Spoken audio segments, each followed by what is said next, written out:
I want you to look at something right now. Think of some major goal you want, or maybe it's one you're already working on and you have experienced a lot of setbacks, a lot of defeats. You've experienced a lot of disappointment. Maybe you've already given up. And maybe you just need a little fire, a little encouragement to get back in the game again. Here's what I want you to look at. There are winners, and there are losers, and there are people who have not discovered how to win. And all they need is some coaching. All they need is some help and assistance, just a little support. All they need is some insight or a different strategy, a plan of action to make some adjustments that will open up the key to a whole new future for them, that will give them access to the unlimited power that they have within themselves. That's all that they need. So what I want you to do is think about something you want for you, that's real for you, that's important for you, that will give your life some special meaning and power. And I don't even want you to say, I can do that. I don't want you to assume that. See, 5 years ago when I started out in this area, I would not have been able to make the mental leap that I would be up to where I am right now. I don't want you to begin to just psych yourself out. No. I want you to be able to say something to yourself that will enable you to maintain a level of integrity with yourself. That when you say this, even when you face tremendous setbacks, it will be a benchmark to keep you in the game, to keep you moving forward and experimenting and readjusting your strategy and your plan of action, continuously looking for ways to win. So what is that something? When you got an idea you want to move on, you might not have the money, you might not have the education, you might not have the support or the resources you need. What is that something that can keep us going, that will enable us to act on our dream? What's one of those keys that will begin to help us to discover the secrets to our dream? Here's what I want you to repeat after me, please, with power and conviction. Say, it's possible. It's possible. That's all I want you to do when you look at your dream.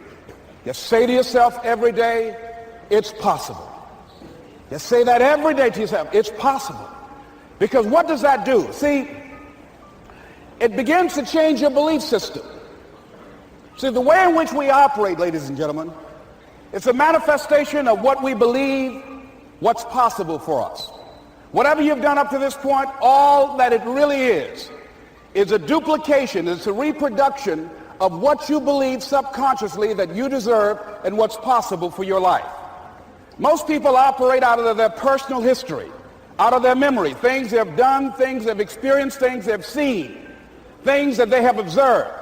What I'm suggesting that you operate out of a larger vision of yourself. I want you to see yourself doing what you want to do, experiencing what you want to experience, having what you want to have, doing what it is that gives your life some meaning and value.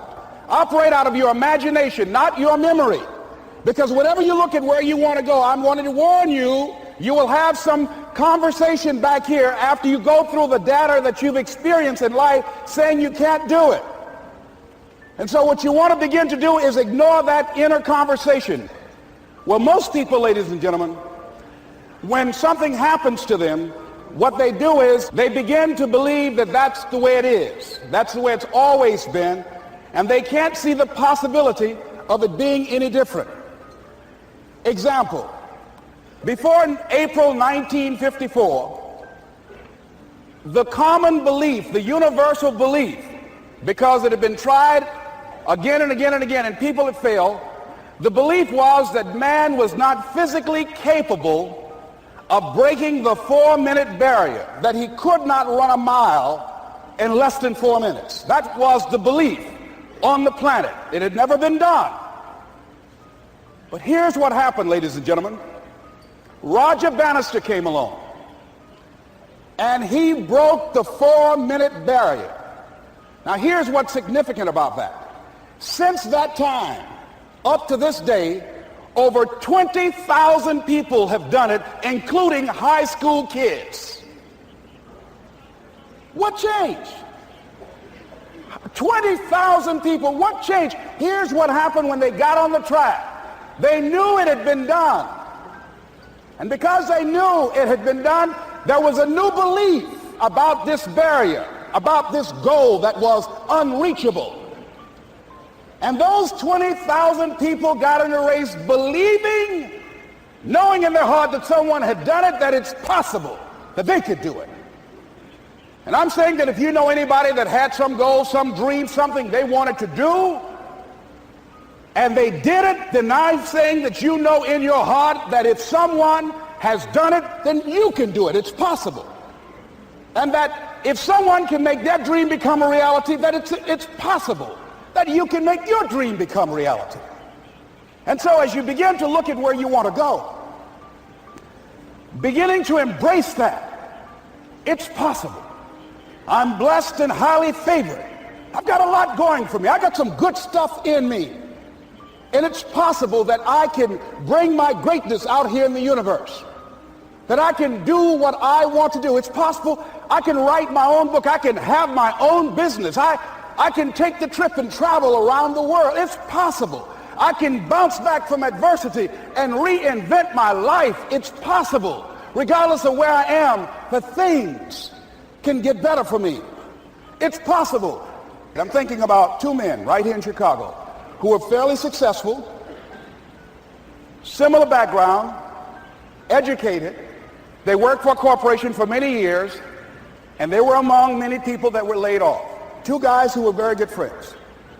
One went out looking for a job for several weeks along with the other one, and they faced disappointment and rejection again and again and again. They couldn't find any work, which is the story of many people across this country. One guy stopped. He became discouraged. He stopped going. He stayed home looking at television, became very argumentative and toxic with his wife, drinking beer, getting on the phone, talking to his other negative, unemployed friends.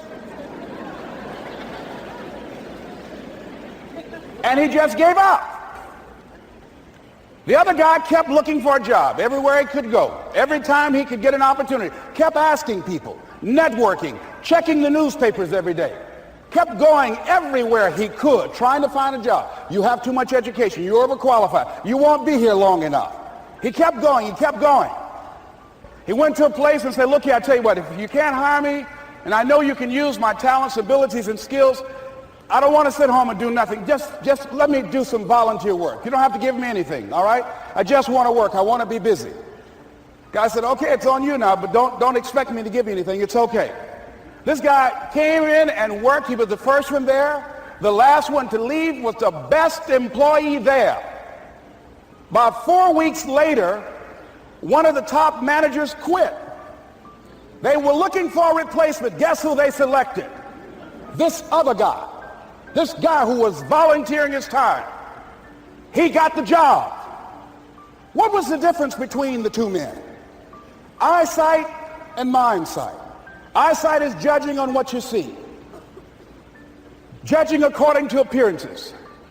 But mindsight is how you interpret what you see. One guy said, it's not possible, it's over, I'm finished. I can't do it. I can't make it. He surrendered. I've faced rejection again and again. I'm not going anymore. There are no jobs out there. But this other guy, he felt that in spite of the no's and rejections, in spite of how bad the economy is, in spite of what the newspapers are saying, that it's possible that somebody somewhere will give me a job. He just kept going, thinking it was possible. And guess what, ladies and gentlemen? That's what we have to do with our dreams.